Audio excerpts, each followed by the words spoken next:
বাড়িতে বিশাল অনুষ্ঠান, দাওয়াত দেওয়া হয়েছে আত্মীয় স্বজন পাড়া প্রতিবেশীদের। দুপুরে খেতেও বসেছেন সবাই, কিন্তু এর মাঝেই শুরু হয় বিশাল হট্টগোল, যা গোড়ায় মারামারিতে। এরপর সেটি দুপক্ষের সংঘর্ষে রূপ নেয়। এতে আহত হন বেশ কয়েকজন। এত সব গন্ডগোল ও সংঘর্ষের কথা শুনে হয়তোবা অনেকেই মনে করছেন অনেক বড় কোনো কারণেই এই লঙ্কাকাণ্ড, কিন্তু না, সামান্য মাংস দেয়া নিয়ে ঘটেছে এই সংঘর্ষের ঘটনা। জানা গেছে, অনুষ্ঠানে যখন খাওয়া দাওয়া চলছিল তখন একজন খাবার পরিবেশক মাংস না দিয়ে প্রতিবারই বাটি ভর্তি করে ঝোল দিচ্ছিল। মাংস না দিয়ে বারবার ঝোল দেয়ায় শুরু হয় বাকবিতণ্ডতা। ইডেন বে কক্সবাজার সমুদ্র সৈকতের উপর নিজেদের একটি ঠিকানা। মাত্র 5 লাখ টাকায় আপনিও হয়ে যেতে পারেন এই হোটেলের মালিক। এক পর্যায়ে হাতাহাতি, এরপর চেয়ার ছোড়াছুড়ি, যা চলে আধা ঘন্টা ধরে। পরে পুলিশ এসে পরিস্থিতি নিয়ন্ত্রণ করেন। আপনি বারবার খালি এইটা নিয়ে আসতেছেন, আগে ভিতরে নাই, আপনি খালি গ্যাদারিং নিয়ে আসতেছেন, আমরা খাবোটা কি? আপনি চেঞ্জ করে নিয়ে আসেন। এনি বলতে যে এখন শেষের দিক, এখন এটাই খাওয়া লাগবে না। সারাদিন ধরে খাওয়াবেন, যান কি বড় বলে যান মাংস চেঞ্জ করে নিয়ে আসেন। অগ্রমেজাজ হইতে হইতে আইসে আমার একজন আইসে আমার কলা পাই একদম শাক মাছ সিটি আইসে। পরে আমার ভাইটারা ছিল আশেপাশে যারা, এরা সব অগ্রমেজাজ হয়েছে, এই হাতাহাতি শুরু হয়ে গেছে।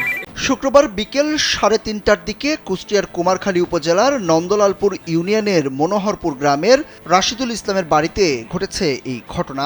বাড়িতে তার ছেলে রাফির সুন্নতে খতনা উপলক্ষে দাওয়াতের অনুষ্ঠান চলছিল।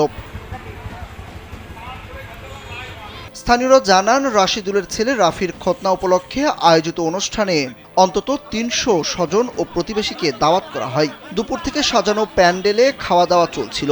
বেলা 3টার দিকে সেখানে প্রতিবেশী মাহফুজুর ও চুন্নুসহ তার পরিবারের অন্তত 8 জন এক টেবিলে বসে খাচ্ছিলেন। সেখানে খাবার পরিবেশন করছিলেন রাফির মামা শহীদুল ইসলাম। সে সময় চুন্নু মাংসের গামলা বদল করে ভালো মাংস আনতে বলেন। শহীদুল কয়েকবার গামলা বদল করে দেন, তবে প্রতিবারেই গামলায় অতিরিক্ত ঝোল ছিল। এ নিয়েই বাধে গন্ডগোল। আমি তো মাঝখানে, আমি তো মনে করি দুই দিকেই থেকে আছে, আমি তো আর কোনো পক্ষ নিচ্ছি না। টেবিলে এটা বদলা দাও, এটাই নিয়ে বদলা দিয়ে নিয়ে এটাই নিয়ে। ঘটনার সত্যতা স্বীকার করে কুমারখালী থানার ভারপ্রাপ্ত কর্মকর্তা মোহাম্মদ সুলাইমান শেখ জানান, সুন্নতে খতনা অনুষ্ঠানে মাংসের বদলে বারবার ঝোল দেয়া নিয়ে খাবার পরিবেশকদের সঙ্গে আমন্ত্রিতদের কয়েক দফা সংঘর্ষের ঘটনায় 4 জন আহত হয়েছেন। অভিযোগ পেলে আইনগত ব্যবস্থা নেওয়ার কথা জানান তিনি। এ সংক্রান্তে আমরা একটা অভিযোগ প্রাপ্ত হয়েছি। অভিযোগটি তদন্ত চলছে, তদন্ত সাপেক্ষে আমরা আইনগত ব্যবস্থা গ্রহণ করব। পাড়া প্রতিবেশীরা জানান, অনুষ্ঠান বাড়িতে বিকেলে সাধারণত ভালো খাবার থাকে না, অতিরিক্ত ঝোলের মাংসই থাকে। এ নিয়ে নিজেরা ভাঙচুর ও মারামারি করেছে। বিষয়টি সত্যি দুঃখজনক। সুরুজ আহমেদ, কালবেলা।